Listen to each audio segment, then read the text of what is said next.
Hello, everyone, and welcome back to Exercise is Bullshit. I'm your host, Logan Emmett Hurley, and so excited to be joined today by Dr. Ted Naiman. Dr. Ted is a MD out of close to Seattle, Washington. You can tell us exactly where you are, Dr. Ted, but he's one of the leading voices in nutrition and exercise in the industry, and I'm just so thrilled and honored to have him today. So, Dr. Ted, say hello and tell us a little bit about yourself. How'd you get into exercise and nutrition, and maybe a little bit about what you do in your personal practice? Awesome, man. Well, yeah, great to talk to you. Nice to meet you. Thanks for having me on. I'm just a primary care doctor here in the Seattle area, just a little south of Seattle, working for a hospital, a large hospital-based system here. And I've been doing primary care for over 20 years. And I just somehow really got hooked on the diet and exercise side of things because I realized it was basically more powerful than just about anything else we were doing in medicine. So I went to Loma Linda University where I was told that a plant-based diet was like the secret, and I was actually a vegetarian for a long time, and I realized it didn't really help me out much at all. I wasn't any healthier than anybody else, and I didn't really see some of these magical benefits that I was supposed to on paper. So, but then I had some patients later on who tried these different diet interventions, low carb or exercise or things like this, and had these radical health transformations. And I realized, hey, you know what these people are doing with diet and exercise is way more powerful than these drugs, which is basically all I learned in medical school. So I just spent the last 20 years geeking out on diet and exercise and practical implementation of the biggest rocks in the jar for really getting major outcomes from lifestyle changes. So that's how I got to where I'm at, basically trying to streamline the message for my patients of like the biggest levers you can pull when it comes to diet and exercise to have some major health improvements. And I just focus on those because I really think that's probably the most powerful thing I can do for most of the people I see in clinic. So yeah, that's how I got to where I'm at, and that's what I'm doing. That's awesome, and it's so refreshing to hear somebody who's in the medical field, who's had classical medical training, who is, I would say, more on a holistic approach. Now, do you consider yourself like a holistic primary care? Obviously, there's like small. It sounds like you're in a pretty major health system. So, like I work with a primary care out here in Utah that's like in a little strip mall, right? Like there's not a lot of holistic doctors who are kind of in major medical systems. What has that been like for you?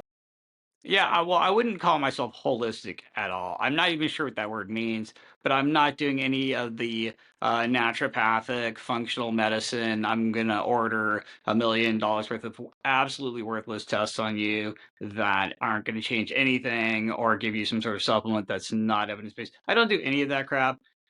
For me, it's just extremely bare minimum exercise dose to get some positive adaptations and change your health trajectory, and just like some really simple diet swaps and diet hacks you can do to basically eat less and not be over fat like half the planet or more at this point. So yeah, I wouldn't call myself holistic, functional, naturopathic, or anything like that. Um, Practical, no nonsense, minimum effective dose, yeah, all those things, and I'm just trying to cut through a lot of BS, so I don't know if I would call myself holistic. I'm not even No, sure what that's that that means, but it that's fine. I sounds mean, like it's BS. just the jargon in the industry, right? It's one of those things that it sounds it sounds like as an MD, you sort of take that offensive. I actually meant that as a compliment. Like I think of somebody who's looking at the whole picture, who's actually taking into account the person in front of them, as opposed to like, oh, here's some Ozempic, and then wash that down with your statins, and you can take as many different medications as possible. So I certainly didn't mean it as an Oh, yeah. insult. If anything, I meant like somebody looking at the whole picture. So you mentioned when you first got into medicine that you had maybe messed around with the vegan or the vegetarian diet. What was sort of the switch for you that flipped that made you think? And you touched on a little bit seeing those changes in your clients, but what was really the sort of the impetus for you to make some big changes and switch from vegetarian or vegan? Yeah, yeah, so I was raised vegetarian, I was a vegetarian for a long time, I had this plant-based, skewed training at Loma Linda, and so because I didn't have really major health or body composition improvements from that, my take home was that diet is basically a joke and diet doesn't really matter.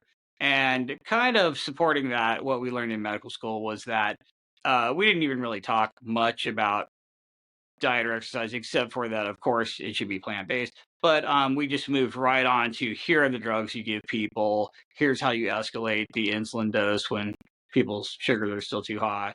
And I always thought that most diseases are genetic. So if your parents are overweight, you're going to be overweight. If your parents are diabetic, you're going to be diabetic.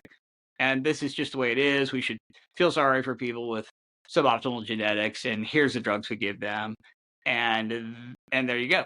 It was really my patients. I had a couple patients who, like, I had a patient go on a low carb diet and just immediately basically reversed his diabetes completely and stopped all his meds and was like, oh wow, hey, this is amazing. And I think it was things like that that really opened my eyes to the fact that diet and exercise could be super powerful. So over time, I just saw patients do these crazy things with their lifestyle and have these crazy outcomes that were so much better and larger in magnitude than what I could pull off with drugs, that I was like, wow, okay, this is important. This is big. This is probably what I should be paying more attention to. And I think that's what did it for me. It was my patients basically teaching me that hey, there are some directions you can go with your diet that will give you some major outcomes and major improvements. And that's it was really my patients, honestly. I wasn't taught any of that. I didn't know it inherently. I just all day, every day saw people come in, saw what they were eating, saw what they were doing, saw what their outcomes were, and realized after a while, oh, there's some things you can do to change this stuff. That's not drugs. Yeah, that's pretty awesome. And to be that open-minded, I think is awesome. And that's a really good segue into sort of the next piece here. When I have somebody new on the podcast, I love to sort of talk about the scientific mindset, right? And this idea of never being completely locked in and dogmatic in our beliefs. And it sounds like you've gone through quite a few transformations in your educational and medical career. Is there anything you can think of in, say, the last 5 years specifically? Because you've already obviously covered a few pretty major shifts in sort of your dogma, I guess, if you want to call it that you kind of grew up with, or came up through the medical system with. Is there anything in the last 5 years or so that you can think of that you've taken a big 180 in regards to diet, exercise, nutrition, anything in the fitness or wellness space? Well, definitely in the past decade, I've had some major 180s. So, initially I was like, oh, wow, low carb. It's low carb. Look at this. Like, these people go on this low carb diet and they have this crazy transformation. Low carb has to be the answer, that there's no other explanation. Until I realized that, oh, hey, there are people pulling that off with a low fat diet too, or just a way more volume of exercise. And there are all these different levers. And then I kind of fell down the same religious, like, low carb, paleo, keto, carnivore, blah, blah, blah rabbit hole that everybody else fell through. And then just after, like, looking at it from every angle and researching the hell out of it, I realized all of these things with your diet change satiety per calorie. And you can actually leverage satiety per calorie by increasing protein percent, increasing the ratio of fiber carbohydrate to non-fiber carbohydrate, lowering carbs, lowering fat. All of these manipulating energy density, all of these things all funnel into this big concept of satiety per calorie.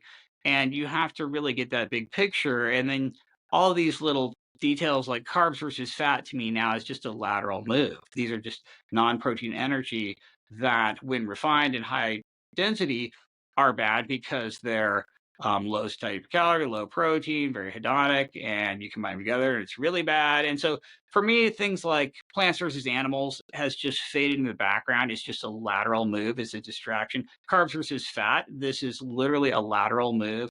Um, and there are much bigger things to focus on, like protein percentage and fiber fraction and energy density and hedonics and things that globally affect satiety per calorie. So I really, really come around pretty hard. I was basically super low carb and then super paleo and then super keto carnivore. And then, I wrote this protein to energy ratio. The PE diet basically was like me realizing, oh, carbs versus fat is kind of a lateral. These are non-protein energies.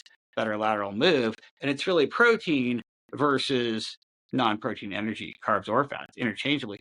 But then even that, I did a little bit of a 180 on, because I was like, except for what about all the populations where the protein percent is pretty low, but they're getting it done with very low energy density or very large amounts of fiber or other low hedonics, other manipulations. And it's only been in recent, 5 years or so that I kind of put it all together and realized these are all, the same sides or different sides of the same coin. And if you look at the big picture and kind of zoom out, these are all lateral moves and all kind of work together to give you a final satiety per calorie of what you're eating. I also, in recent years, realized it is a complete mistake to focus more on diet than exercise, or more on exercise than diet, because they're just literally a yin yang right down the center, and you absolutely have to work on both of those simultaneously. It's not one or the other. You can't mono focus on one or the other. All my patients who are super geeked out on the diet really need to just go out and exercise way more and then just eat whatever the hell. And then all of my patients who are just doing tons of exercise but ignoring their diet, they need to go back to drawing board of the diet. So you really want to zoom way out, get the big picture. It's like 50-50 diet and exercise.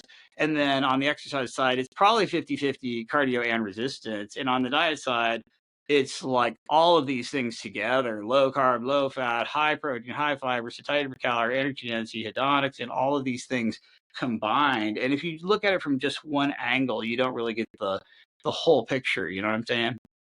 Yeah, I love that, and it's so nuanced. And as with most things in diet and exercise and nutrition, the longer I've been in the space, the more I've come to realize that the overwhelming answer to most every single question is it depends, right? It's all Right. contextual, and it's based on what do you like and what are you willing to do and what can you Mhm. stick with and where is your starting point, right? Because your starting point is going to really determine where you need to go next, right? If you've got tons and tons of weight to lose, obviously exercise is important, but we want to figure out a way to keep you as satiated as possible so that we can decrease calories, right? So there's so many different factors. And I think that's something I've really come around to the longer I've been in the industry is like, I was super dogmatic myself, right? So my story is more of a keto story as well, turned into carnivore, kind of low carb. I had tremendous success with like the bulletproof diet. I kind of think Dave's a little whacked out of his mind these days. But I really was into like the coffee and I was doing all of that stuff and eating just bacon and eggs nonstop. And I lost a bunch of weight, like 30 pounds in a very short amount of time, probably 3 or 4 months. And I actually wrote a book about how keto is the best and you should be doing all this stuff. And over time, probably the last 5 years or so, it's evolved drastically as well to basically everything you just said, right? Like Mhm. there's no right answer. I think it's really person dependent. And if you've got somebody who comes to you who's a vegan and refuses to eat meat, well, your your carnivore diet's not really going to work for them. So you've got to have different tools in your tool belt to be able to pull out. So I think that's awesome, and I definitely want to dive a little bit deeper into the nutrition aspect. But I'd love to start off a little bit more with your philosophy on exercise, because I've seen some of your workouts on Instagram and on other forms of social media, YouTube, and you work really hard. So I'd love to kind of hear, was that always the case with you? Did you always have sort of a background in exercise? Talk to us a little bit about your philosophy on exercise, what that looks like, and then how you try to incorporate it, not just for yourself, but maybe for your clients as well, or your patients, I guess, as a doctor. Yeah, yeah. I mean, I really didn't. I wasn't introduced to exercise much as a kid, or in school, or in medical school, or in residency, and it was really afterwards that I realized, oh, hey, this is a big deal, right? So this is something I had to learn the hard way, unfortunately, and I'm a little bit sad about that. But uh, what I've realized, like I said, is that exercise and diet are just exactly equal importance, and you have to play that right down the middle. And then on the exercise side, I really think it's equally important to do cardio and resistance, and you're trying to get uh, slightly different adaptations from both of those, and you really have to incorporate them both.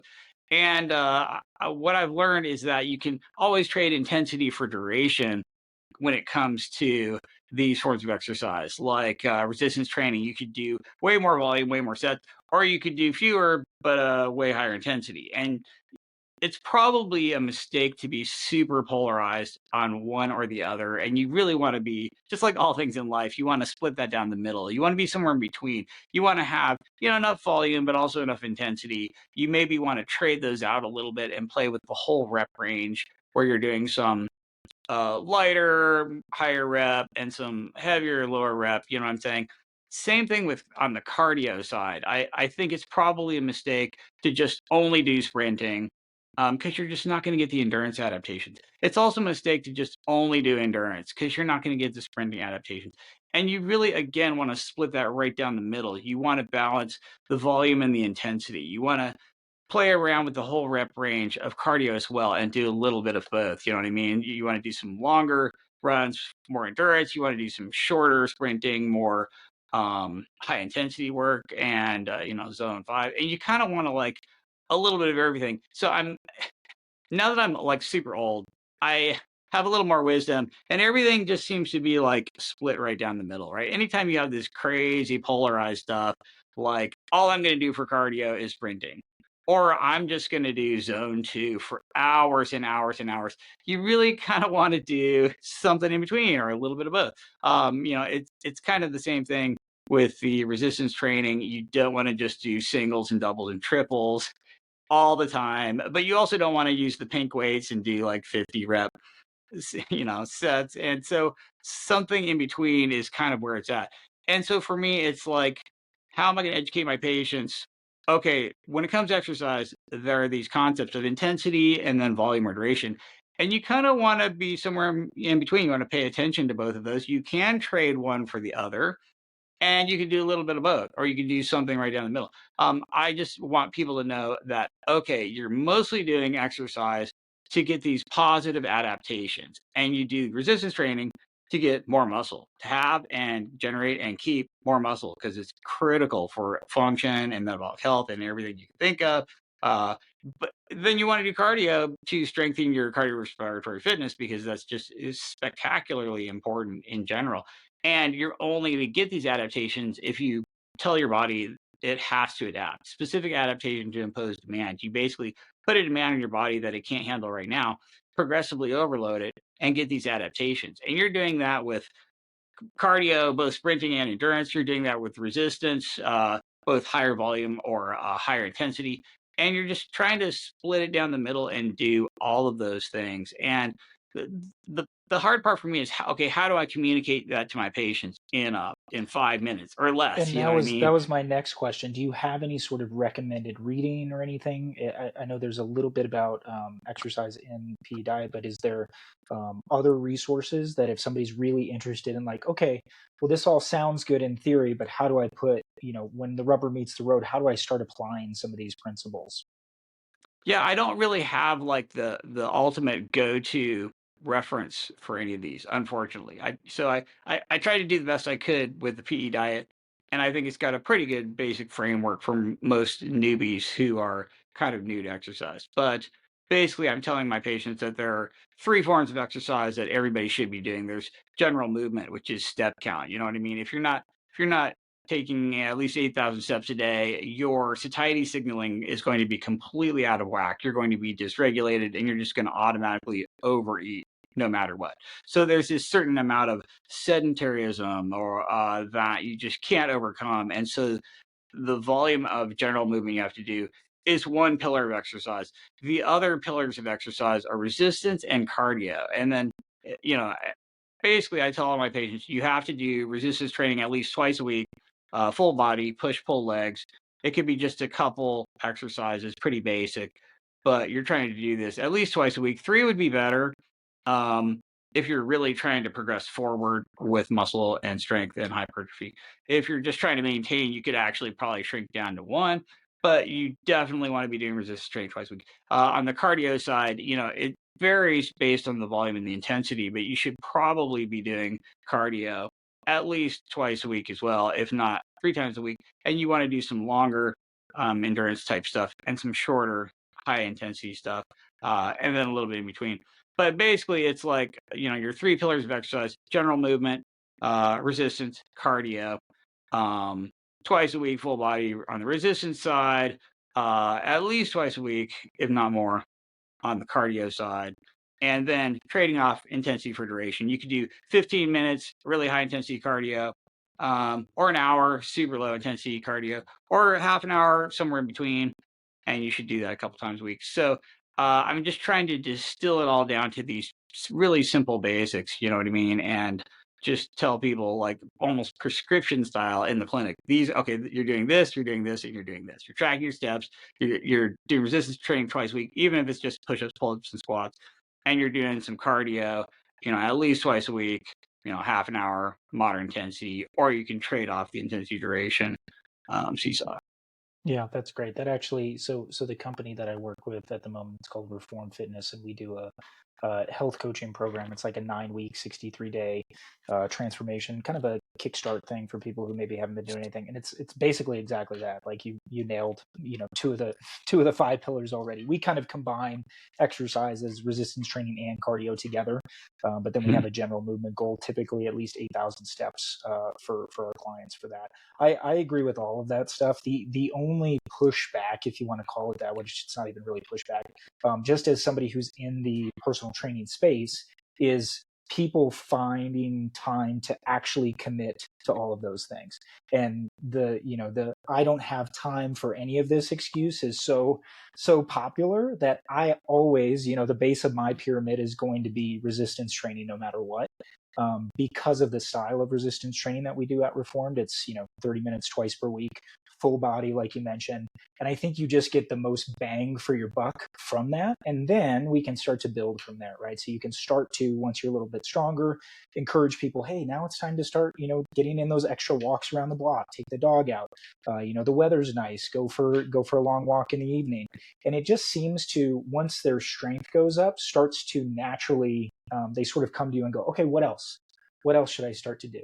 What else can I start adding in? Oh, I've heard about cardio. Should I start doing some sprints or some interval? And it's like, okay, yeah, let's start adding that stuff in. As opposed to, here's your, like you said, your prescription. It's 2 to 3 times per week for 30 minutes each. And then it's 2 to 3 times per week with the cardio for 30 minutes. And then it's, 8,000 steps per day. And you see that to start and you're like, oh shit, there's no way I'm going to do any of this. So it's like Mm-hmm. the person who's got the complicated medical prescription that they're like, my fiance is a pharmacist and she works in prior authorizations. So all the time she like tells me these stories of, well, these people want this other drug, but they never actually took the drug that they wanted in the first place, right? So they didn't actually go through the process of attempting the things before they wanted to move on to the next thing, right? So I think just making it as easy as possible for people. So again, not really pushback. I agree with every single thing you said, but I just try to, again, even dumb it down even more for people when they're first coming in. Mm-hmm. So let's transition a little bit into the nutrition piece. So you've already talked a little bit about how you have sort of changed in your own nutrition approach. Talk to me a little bit more about the PE diet and sort of this protein energy philosophy. Let's maybe break that down a little further for people to understand. Sort of give us the big picture view of how you came to this understanding. I know you had a co-author on the book, how you guys sort of worked together to put together this program, and how can people start to implement it. Got it, got it. Yeah, I mean, basically, this is all based on the work of Doctors Ravenheimer and Simpson, these researchers in Australia who realized, a decade or so ago, that there is this protein leverage phenomenon in almost every animal species on Earth, from insects and fish and birds up to, all mammals and especially humans. There's this protein satiety phenomenon where you're just going to eat and eat and eat until you get enough protein, and protein's critical, which is a major 180 from the prevailing thought before was that if you look at the entire globe, human protein intakes are like, 14% of calories. So that is completely unimportant. It's way more, carbs are way more important. That's, 50, 60% of your calories. Fat, it could be, 20, 30, 40% of your calories. So these are much more important than protein. And that was exactly diametrically polar opposite wrong. It is because protein percent is so small that it is absolutely the controlling factor of the macronutrients. And it's this protein leverage phenomenon that inspired me to write the book, The PE Diet. It's basically, people don't know this. People don't understand this. This is not a household term. Nobody's heard of protein leverage. Nobody realizes that your grandparents just killed the chicken and ate the whole thing, and they never overate, and they were thin. They didn't, they weren't diabetic. But now, if you want chicken, you go through the drive-through and get chicken nuggets, which have, breading and oil and all of these refined carbs and refined fats, and protein dilution, and the amount of protein is so small that you actually have to eat, hundreds of extra calories from refined carbs and refined fats to get the same amount of protein. And that's why you're just automatically overeating, even though you don't want to overeat. You're just eating to satiety like every animal on Earth, but you have to eat more calories because of protein dilution. That is really what inspired me to write the book, The PE Diet. And it's basically looking at your diet from this protein leverage standpoint, where there's protein, which, unbeknownst to you, your body is trying to achieve adequacy because it is so critical. And then there's non-protein energy, which is much less important. And also specifically, carbs versus fat is not that important, because if you just look at, hunter-gatherer groups all over the globe, the only difference between the carb-fat spectrum is what latitude you're at. As you go further from the equator, you're eating more fat and less carbs. As you get closer to the equator, you're eating more carbs and less fat. And that is just simply due to solar radiation hitting the Earth, and like how much carbon energy you're getting from plants year round at the equator versus at the poles. So like there's this For whole just sorry, just to jump in there quick, Ted, in case anybody's not keeping up with that, right? Think of Mhm. the North Pole, right? Like Eskimos having to eat whale blubber, right? Versus Right, somebody in Mexico eating everything is based around corn, right? So, in case anybody wasn't absolutely following us there, right, just a right. quick, yeah, go ahead, keep going. No, perfect. Yeah, that's exactly right. Yeah, thank you. So it's just this, it's like awareness of this concept that most people don't get. And honestly, that is my starting point with patients, with clients, is protein awareness. I'm like, did you know that you're going to eat until you have X number of grams of protein, and only then are you going to stop eating? And did you know that your one egg for breakfast has 6 grams of protein, but you need at least 30 grams at that meal, and then at least, 100, 120 grams in a day? And the faster you get that protein, the less downstream calories you're going to eat because you're not hungry.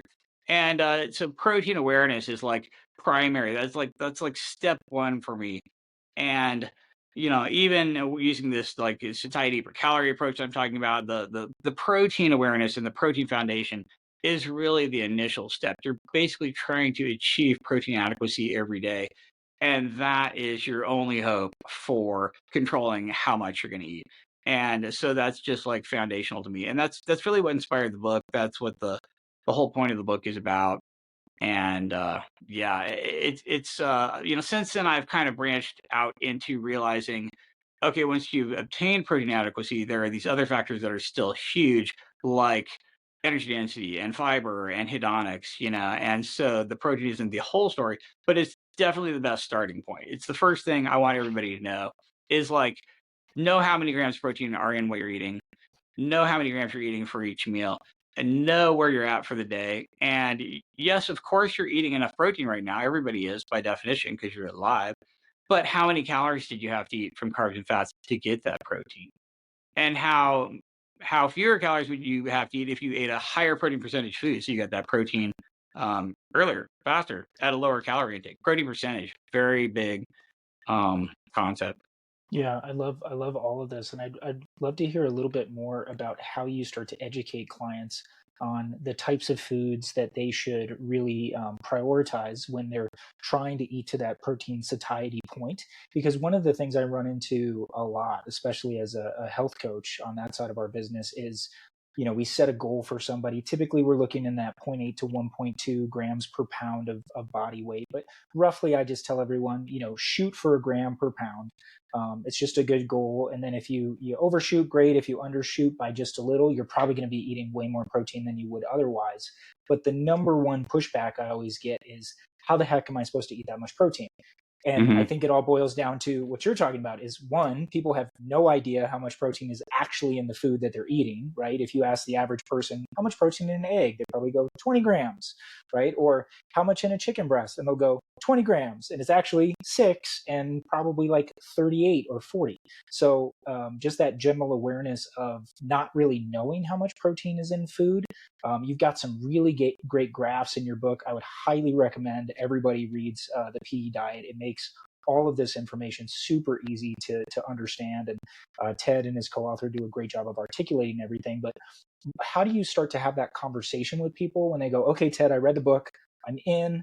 What do I start doing? What do I start looking for? How do I start to structure my diet? Got it. Well, okay. I think probably the easiest and most valuable thing I've got is the website I created called proteinpercent.com. And if you go to proteinpercent.com, you just immediately graphically see a whole bunch of common foods and the ratio of protein to non-protein energy. You can also type in any food in search database and immediately see graphically where it's at. You can see how much protein is in pretty much anything. It's just a really good way to visualize all this stuff. And the next step is just looking at labels. Unfortunately, you have to actually look at labels, and a lot of things isn't that discoverable. Like if you're buying, meat, you might actually have to Google it and find out, okay, how many grams of protein is in this ultra fatty ribeye versus how many grams from fat. And you'll find out, okay, it might only be 30% protein and it's not that good. Your hot dog, your just cheap ordinary hot dog might have 5 grams of protein and 15 grams of fat, and it's only like it's a fairly low protein food, and you thought it was like an instant win because you're carnivore and hot dogs are carnivore, so hello, it's not zero carb, it's animal based. Like, how could you lose? But then you start realizing, oh, if I look at the ratio of protein to non-protein macros or calories, basically, some of this stuff is crap and some of it's awesome. And you only figure that out by reading labels and looking stuff up and just being hyper aware of what the macro breakdown is of the stuff you're eating. And that it's a skill that you have to learn. I did not know this inherently. Um, I had to just learn it the hard way. And so you basically have to look at labels and look things up and check out proteinpercent.com and just get this higher awareness of, okay, this protein bar, yeah, it has 20 grams of protein. That's awesome. But it's freaking 400 calories and it's probably going to take me away from my goals instead of closer. But this one is, 20 grams of protein and only 180 calories. And because it has, less than half the fat and it's way better and it tastes just about as good. So like, okay, now I can make smarter choices. And that's what it's all about. Food choice is the most important factor. It's like deciding what you're going to eat ends up determining how much you're going to eat. And just knowing what the details are of these foods when you make that food choice is huge. And so it's like protein awareness, macro awareness, nutritional awareness, and then making slightly better choices than you're making in a gradual, sustainable, progressively overloadable fashion. You know what I mean? That's what it's all about. Yeah, and I think there's so many good tools out there as well. There's a lot of macronutrient kind of calculators too, as well as your tool online. Train Bloom is a guy that I follow on Instagram, Tony Bloom, and he's got a really good just sort of a energy calculator. Like if you don't have the ability to go and get a body composition test done, he's got a really good tool on his website, just so you can get your calorie goal first, right? And then what I always recommend for my clients is I really like the Carbon app. If you're familiar with Carbon, that's Oh yeah, Ian absolutely, Morton's. Yep. love And it.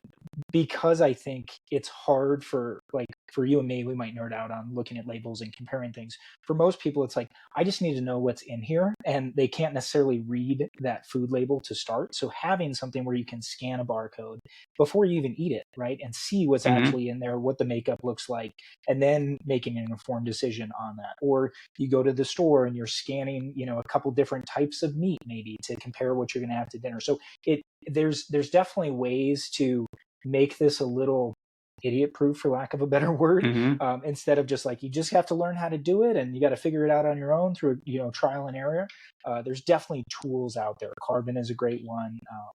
What is Yep. your your typical recommendation, do you go by percentage of protein, or do you have a gram recommendation based on body weight, like we talked about, the 1 gram per pound? How do you typically think about getting people started for a protein goal? Or is it more just be protein forward in every meal and then you'll just naturally get there? How do you sort of structure that for your patients? Right. Well, you unfortunately you can't give anybody a protein recommendation in the modern age based on their actual weight because everybody is so That's a overweight. It's great like point. a Yeah. complete fail right out of the box. Do not base your protein intake on your weight. Because you can't, you literally can't eat that much protein. It's all based on your absolutely ideal body weight for your height. So, like what you would weigh if you were completely ripped and jacked and on a bodybuilding stage, if you were at your absolute ideal body comp, or just a reference lookup table for your height. What should you weigh ideally? That is what I use, gram per pound of ideal body weight, not actual body weight, because everybody's like 500 pounds overweight. So a gram per pound of ideal body weight, and you really want to bookend your eating window, first meal and last meal, with a large bolus of protein. For almost everybody, that should be 30 to 50 grams, minimum of protein, first meal, last meal, whatever time of day it happens to be. So I'm just really encouraging everybody to be aware of the protein in all your foods, protein percent in all your foods, be aware of your goal, grams per pound of ideal body weight, and then be aware of like proportioning that into your first and last meal. Um, at least a third of that protein in those meals, if you know what I mean. And that's usually how I'm telling people to do that. And when people are like, "How could I ever eat that much protein?" I'm like, a higher protein percentage food, cottage cheese, egg whites, non-fat Greek yogurt, skinless chicken breast, fish. You're trying to get something that's a higher protein percent. If you believe me, if you get the protein percent high enough, you'll be able to eat that much protein and you'll still be hungry. So it's not a problem. It just literally takes care of itself with higher protein percentage foods, and that's the missing piece of the puzzle for most people.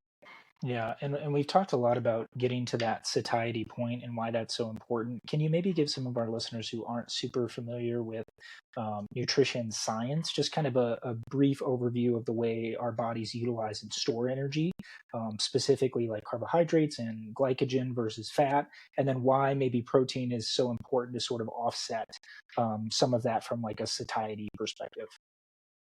Got it. Okay, so basically, when you eat, you can't store protein, so that's the one thing you have to eat every day, right?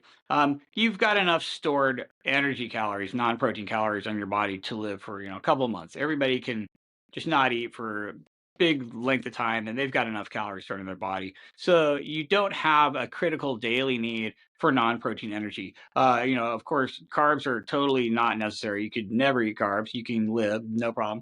uh, Fat, you've got enough fat on your, believe me, you've got enough fat for a really long time. So it's protein that you have to eat every day. That's the most important. If you're not eating at least like 50 grams of protein a day, you're actually just going to be catabolic. You're going to be catabolic and just breaking down your muscle tissue, your lean mass, bone, lean mass, organs. They're all being catabolized to get enough protein to be alive because you turn over so much protein every day and you're losing skin cells and the lining of your GI tract and all of these protein losses that you have to have protein daily. If you don't, you'll literally break down your lean mass for that protein. So protein is the most important factor here.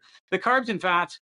So carbs, when you eat carbohydrate, it immediately gets stored as glycogen in your liver and muscles. Once those are full, all your extra carbs have to be converted into fat. De novo lipogenesis. Your liver just takes the extra carbs and turns it into fat and gets stored. Fat, basically, all the fat you eat just goes straight to your fat cells and gets stored there, where it's released later at a rate depending on how much you need. How active you are, how much or little carbohydrate you're eating, and then how many, your caloric needs and caloric burn. So basically, all the fat you eat has to go to your fat cells, where it may or may not be released and burned later. All the carbs replenish liver and muscle glycogen, but if you don't have much muscle and you never deplete the glycogen from it, it's just going to your liver, which can only hold 100 grams of carbs, and once it's full, it all just gets converted into fat. So basically, everything you eat that's not protein is either topping up your muscles which like to stay full of glycogen for emergency use in case you need to run for your life. And then the rest just goes to your liver and it's converted into fat. The the way it works is that humans, you don't really know how many calories are in your food. Your brain has to guess. Your brain is like, okay, we know if we eat a certain weight and volume, we're getting something out of it. It takes hours for all that to enter your bloodstream and end up where it's going to go. So every time you eat, your brain has to guess when you've eaten enough. So humans eat a certain weight and volume of food daily, almost independent of the calories they're in. You could give someone a double energy density food or a half energy density food, and they'll eat to satiety and literally eat double the calories or half the calories in the process. So weight and volume is a huge big deal. That is basically fiber and the ratio of fat versus water in a food. So the more fiber and water in a food, the higher the lower your energy density, the more weight and volume you get to eat for less calories. So basically, you're going to eat, 3 to 5 pounds of food a day. If I give you, you know, fish and broccoli and all these high fiber water foods, you're going to eat 3 to 5 pounds and get 2,000 calories. Perfect. If I give you potato chips, which are incredibly light, incredibly high energy density because they weigh almost nothing, that 8 ounce bag of Lay's is half your calories for the day, half your basal metabolic rate. And it's just a few ounces because it's completely dehydrated. There's absolutely no fiber and no water, and it's just starch and oil. It's just basically the most concentrated carbon fat you can get. And so of course, you're going to overeat that because you're eating until you, number one, get enough protein, and number two, eat enough weight and volume. And that's why potato chips is the one food on earth that's most associated with obesity because it's crazy hedonic and it has no protein, no fiber, no water, super dehydrated, very light, very calorically dense, and you're just going to automatically overeat that stuff. And that's how it works. So your brain is guessing when you had enough. You're just eating to satiety, but all those extra carbs and fats you eat have to be physically stored in your body. Everyone's like, well, calories don't exist. Calories aren't real. That's just heat, blah, blah. No, the carbon atoms, you're eating chains of carbons. Carbohydrates are carbon chains. Fat is a hydrocarbon, it's a carbon chain. All of those carbons have to be physically stored in your body. They end up either in muscle and liver glycogen or in your fat cells. And it's not going away until you actually require the calories, oxidize it in your mitochondria, and then breathe out the carbons as carbon dioxide. That's the only way.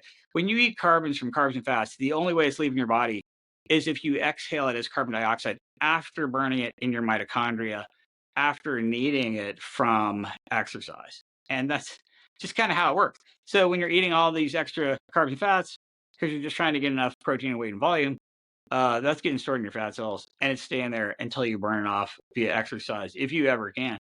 And that's just kind of, everybody on Earth is wired to eat more so you don't starve to death and expend as few calories as possible. Because when we were way back when we were hunter gatherers, every day was a life or death economics equation where if you spent 2,000 calories hunting down and killing a deer, but you only got 1,999 calories back from that deer, you're going to die in a couple months and you're going to be extinct. And that's that. So we're all wired to get as much calories as possible, as easily as possible, while expending as few as possible, because that's how we stayed alive through evolution. But now that's not really working for us when you can just sit on your couch and Uber eat a dozen Krispy Kremes right to your porch. Um, and you're just wired to eat more calories and not move at all. And it's just that's how we got to where we're at. Yeah, and it's especially devious too, right? You hear a lot of villainization of things like ultra processed foods, which includes things like whey protein, which we know is not necessarily bad, right? But I think it's the combination, as you talked about, like potato chips specifically, have almost no nutritive value, but are just loaded with calories, right? So it's these things that we're just, like you said, hardwired to want to consume because they hit all those different taste buds, and our brains just light up when we have those things. But it's not the food inherently; it's just kind of the combination, the the food scientist combination that has turned Cool Ranch Doritos into something that are absolutely delicious, right? So not to villainize anything specifically, but the more we can stay away from those super hyper palatable foods and focus on the things that are going to be nutritious and have more fiber, more protein, I think you're going to be feeling better overall. And then obviously, as the research shows, you talk about this a little bit in your book, right? When subjects have the ability to eat ad libitum in nutrition trials, if they've got a higher portion of protein, they tend to eat less, right? And that's all the stuff that you just mentioned there, right? Once we get to that satiety piece. So has that been your experience with your clients, specifically the people that you've sort of given this book? What are some of those experiences been like? Some of those transformations that you've seen firsthand as a practitioner? Yeah, I mean, honestly, once people figure this stuff out, it can just be incredibly transformative. And I have patients doing maybe even something as simple as just drinking a protein shake 3 times a day, an hour before each meal. And they're just like, wow, I ate so much less. I was so much less hungry. And I've been just steadily, slowly losing weight. It doesn't even have to be a huge intervention necessarily. It's like little swaps during the day.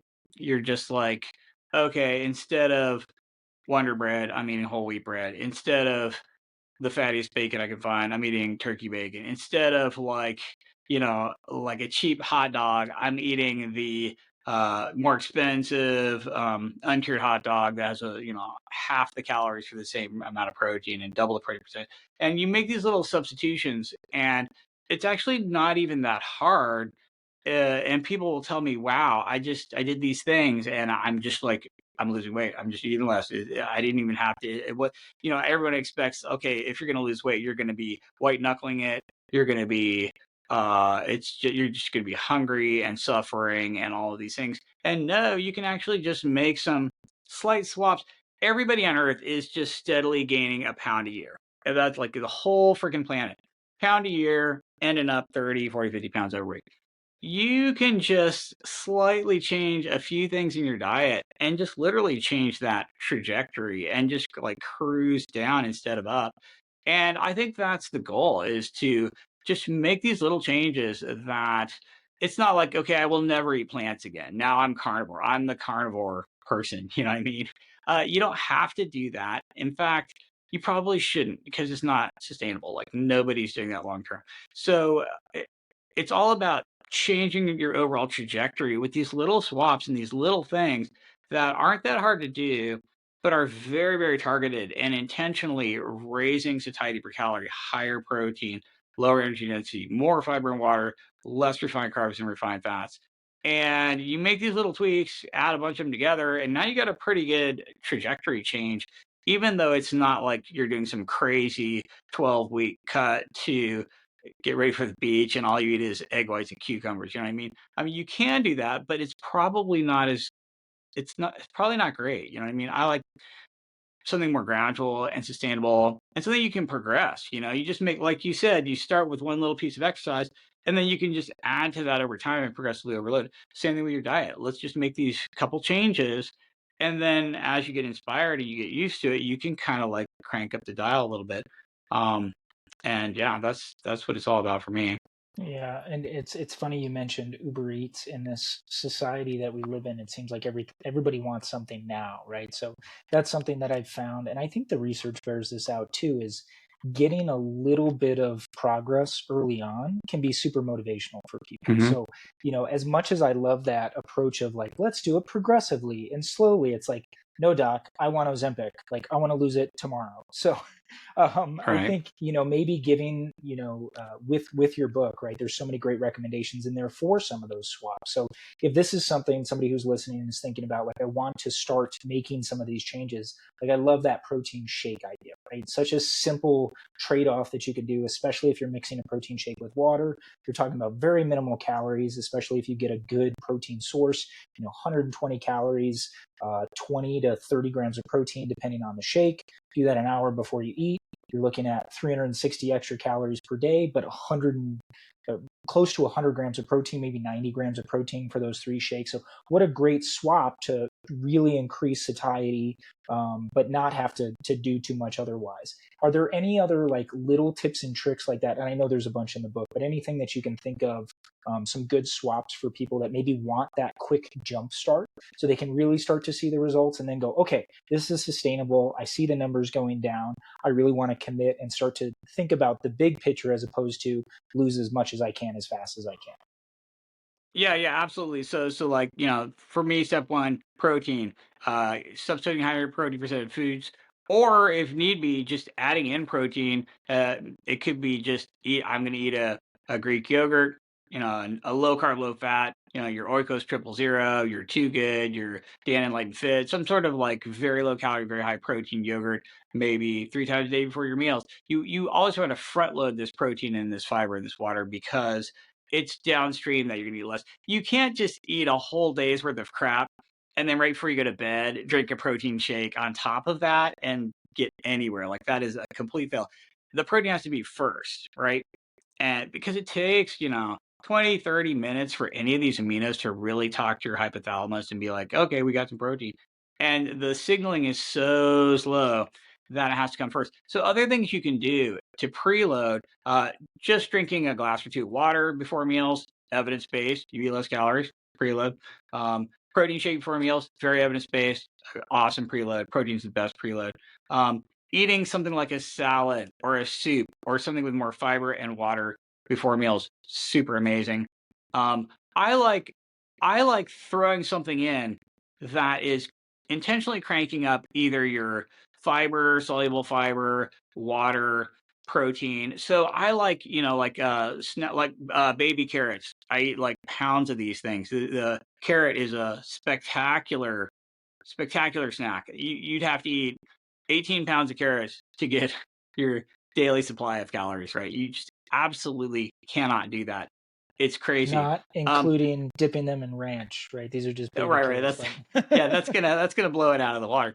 That's it. That's like one carrot and you're done. But yeah, you eat these something like this, and if you're not eating some sort of soluble fiber with weight and volume, like if you're not eating apples and berries and carrots and these things, throwing them in there and even preloading them before meals is really powerful. It's really going to help out. So I do things like I will snack on whey shakes, a low carb, low fat Greek yogurt, berries, apples, carrots. I'm eating these things intentionally like a preload before a meal because then you're just going to automatically eat less.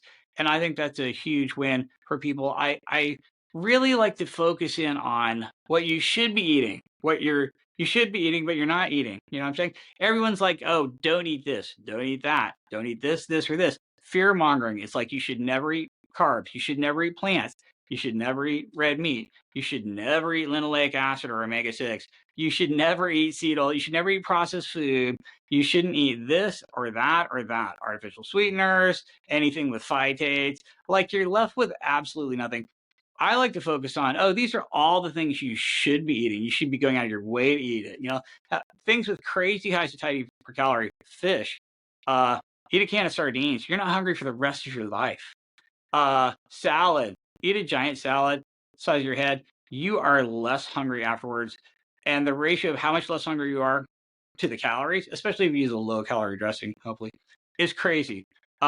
Drinking lots of non-caloric beverages, huge win. Diet soda, water, don't care. Artificial sweeteners are fine. So brilliant. Well done. So yeah, it's like these are all the things you should be doing. You should be eating a salad every day before your meal. You should be eating a serving of fish because it's insanely high protein percentage. It's tight per calorie. You should be snacking on baby carrots. You should be drinking diet soda. You should be having a protein shake. You should add a scoop of cottage cheese to this meal and a Greek yogurt with that meal.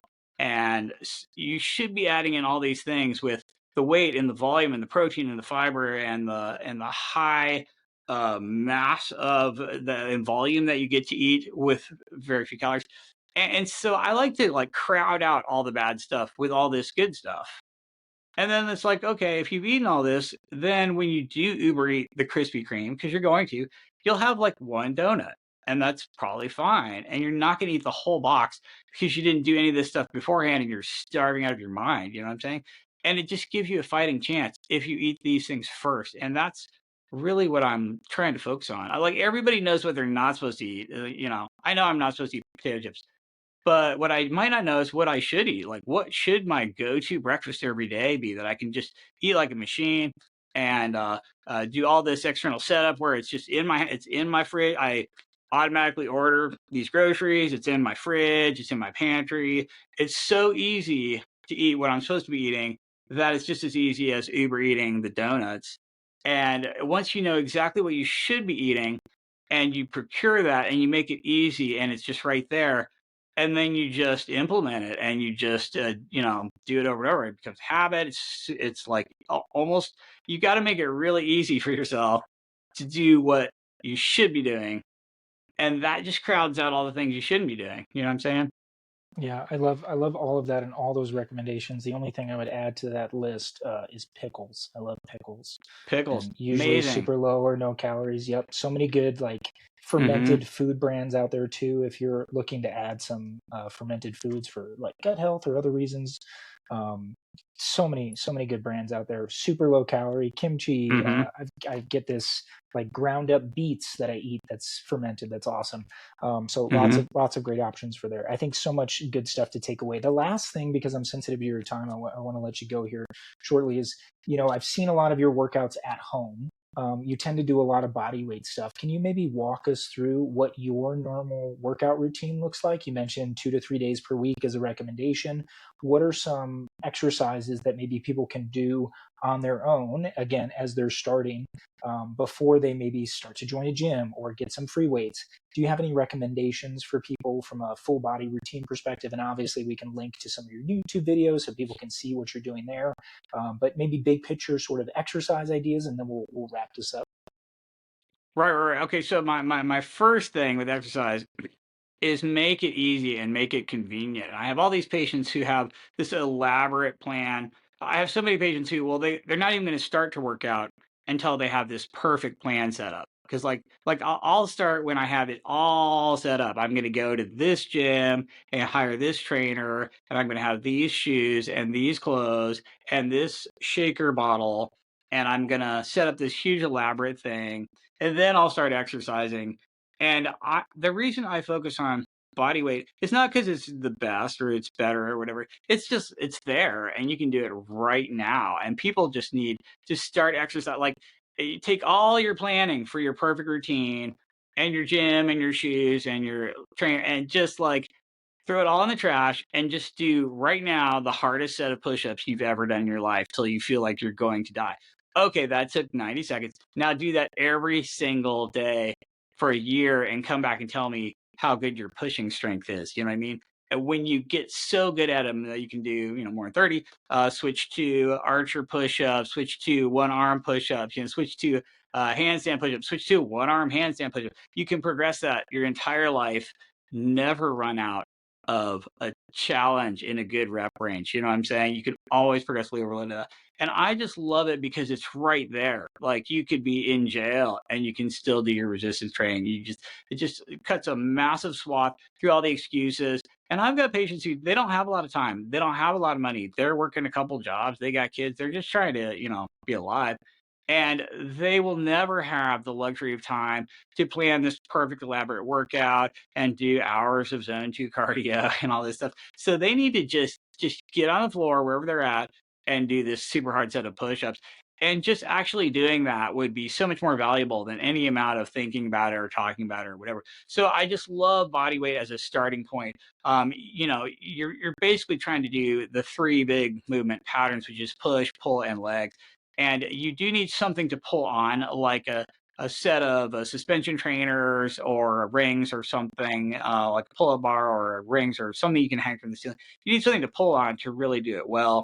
I mean, you could go underneath the table, use the edge of the table to do pull-ups, but that's kind of like not the greatest. But other than that, you can just do these wherever you're at. You can do squats when they're so easy that you can do so many of them that you're not getting stronger. You switch to single leg squats or a split squat. That's more difficult. So you're doing Squats, two legs to start, one leg when you get really good at it. You're doing a pushing move like push up, you just make it harder and harder and harder. You're doing a pulling move, you do need something to pull on, but you're starting with rows, and eventually you hopefully get to pull ups. And this is something anyone can do wherever they're at. So I just love the accessibility of body weight. But if you have weights at home, those are awesome. It's freaking awesome. If you have a gym right there, that's absolutely amazing. Like in a perfect world, you'd have a gym, you'd have a trainer, you'd have weights, you could do all of it. It's all good. The other thing I really respect is what people like.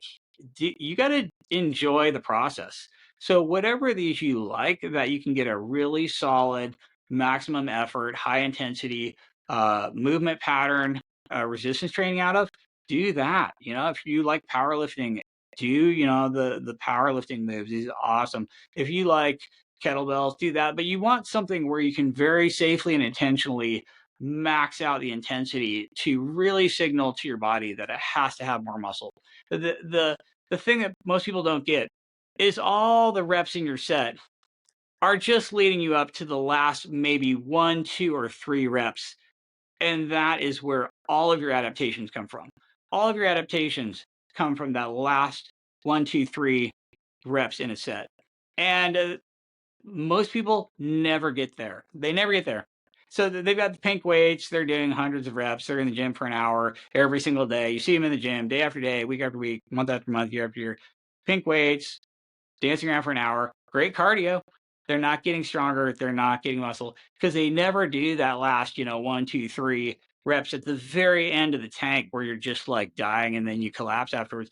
And it's that intensity that is missing for most people. So whatever form of resistance training you like the most, do that, but make sure that somewhere in there you get to failure. I mean, if you love working out and lots of volume, you don't have to take every set to failure. You could just save that for the last one, maybe. But just make sure you throw some of those in there to get these adaptations. And same thing with cardio. Do what you enjoy. If you love, like honestly, I love playing ultimate frisbee. So I'm not gonna run for 2 hours ever just to run, never. But you give me a $5 white plastic circle, and I'm running for 2 hours like a dog. I don't know why. It's just like weird. But if there's something you love doing and you can incorporate that, you're just gonna do it forever, and it's gonna be way better all the way around. So do what you like, do what's accessible, do what's easy, do what's sustainable. Don't let perfect be the enemy of good. Don't craft this elaborate workout plan and only start working out when you can finally implement your dream plan. I mean, that's never going to happen. So I'm like, make it super accessible, make it super practical, make it so easy that you can't not do it. I'll literally tell patients, all I want you to do is a set of push-ups all the way to failure every night before you go to bed. That's it. Boom. That's it. And I'm like, I want you to do that, for a year, and then come back and tell me how many push-ups you can do. I will have people just pick a tiny goal that they know they can commit to. I'll be like, okay, you've got a treadmill at home.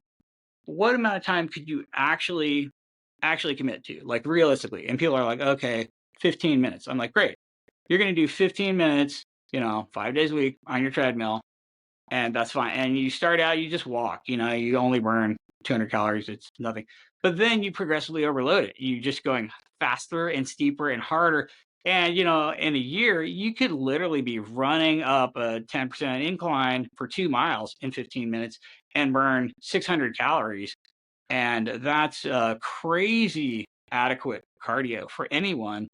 You could literally achieve your cardio goals by just doing 15 minutes a day and then progressively overloading it.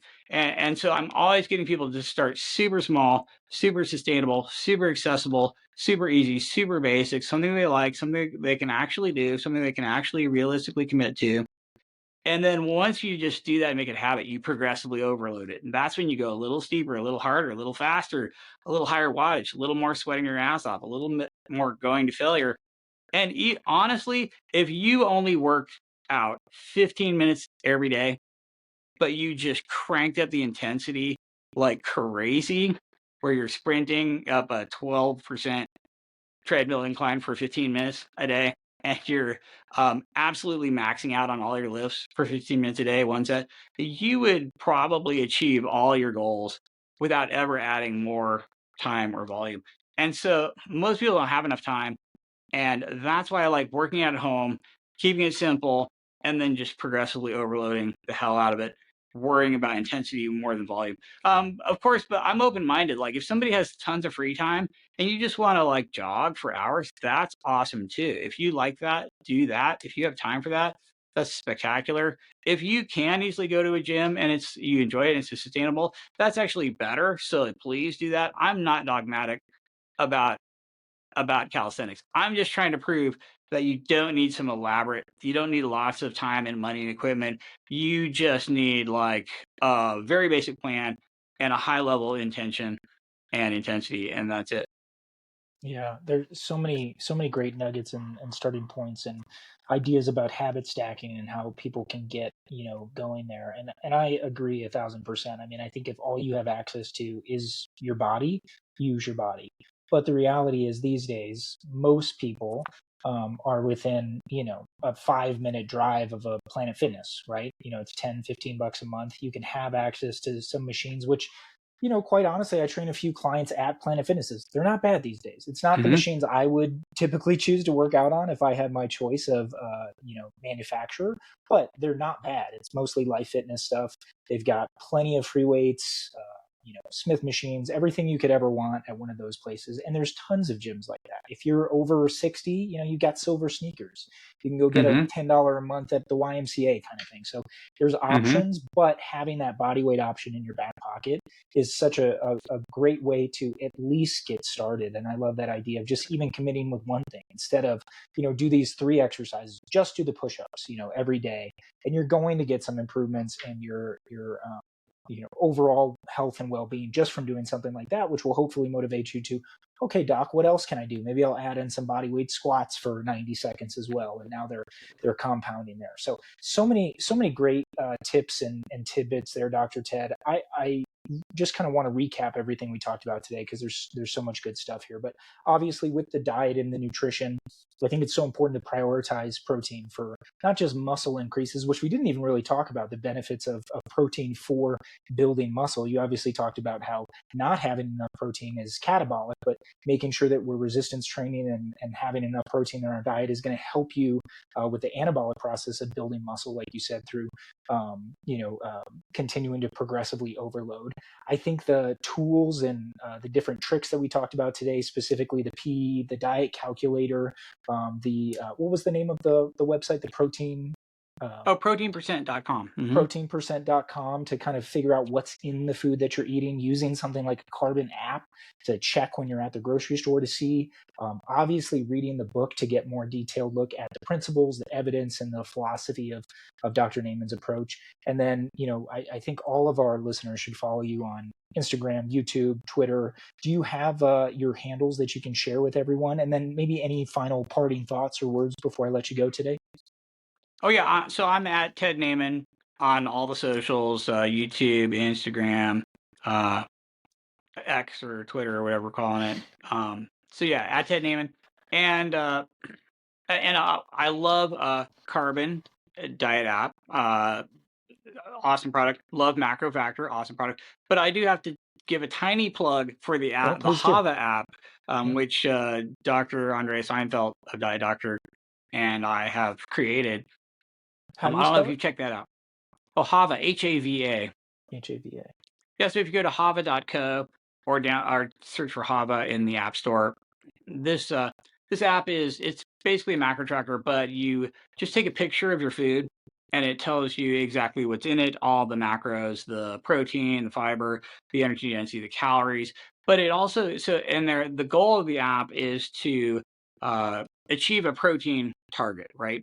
But it also tells you the satiety per calorie of what you're eating. So That's like, great. Oreos are like a 0 and celery is like a 100, and there's such a thing as too high or too low, and you're trying to be somewhere in the middle. So there's this arc of like 0 to 100 satiety per calorie. The standard American diet is in the upper 20s, like 27, 28, 29.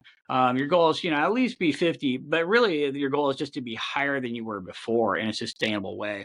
and you'll see stuff like, oh wow, my cookies are 0, but an apple's a 44.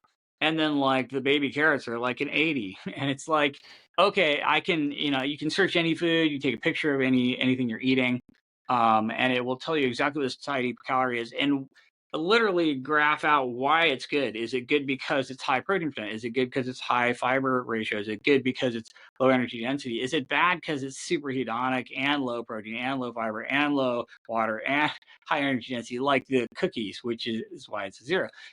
So the Hub app is it's a macro tracker that is super easy because you just take pictures, but it also tells you why these foods are good because of satiety per calorie, looking at all these factors together and then graphing them out for you. That's great. And that's your app?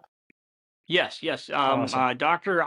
Well, it's Doctor Andreas Einfeld is really the person behind it, but I Okay. helped him develop the app and the algorithm and calculating all these things based on protein percent and fiber and Awesome. energy density.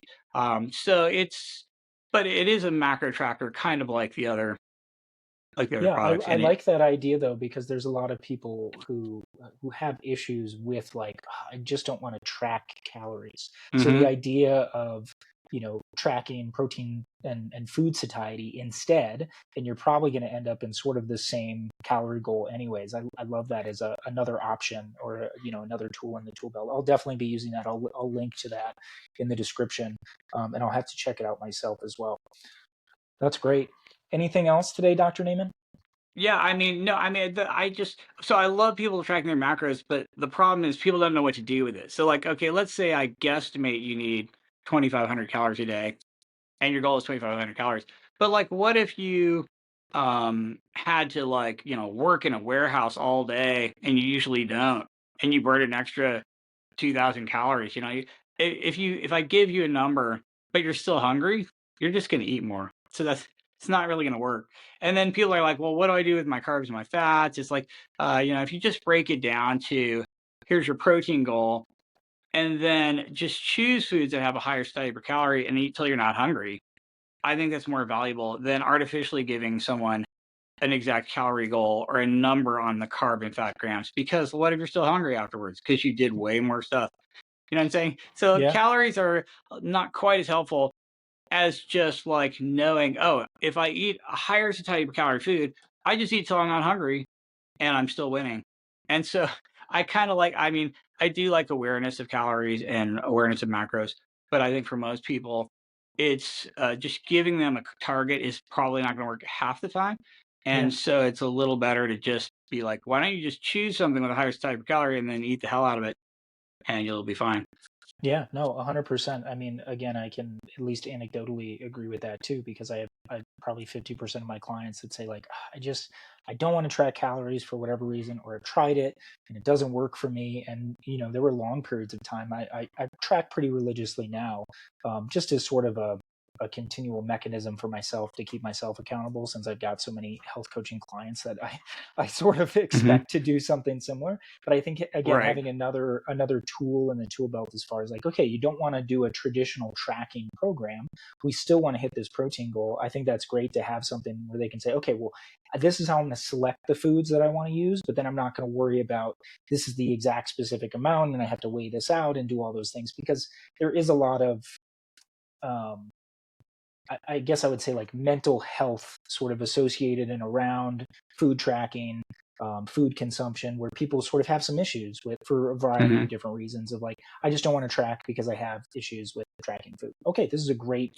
Right. substitute alternative. And it probably is 50% of the people who've maybe experimented with that stuff before. That's awesome. There were Hmm. so many great takeaways in here, Dr. Naiman. I'm super excited to share this with all of our listeners. I will certainly love to have you on in the future if you've got any upcoming work that you wanted to talk about. And thank you, everyone, so much for listening today. Please like and subscribe if you haven't already. Make sure we follow Dr. Naiman online, and definitely buy the PE Diet book. Thanks, everyone.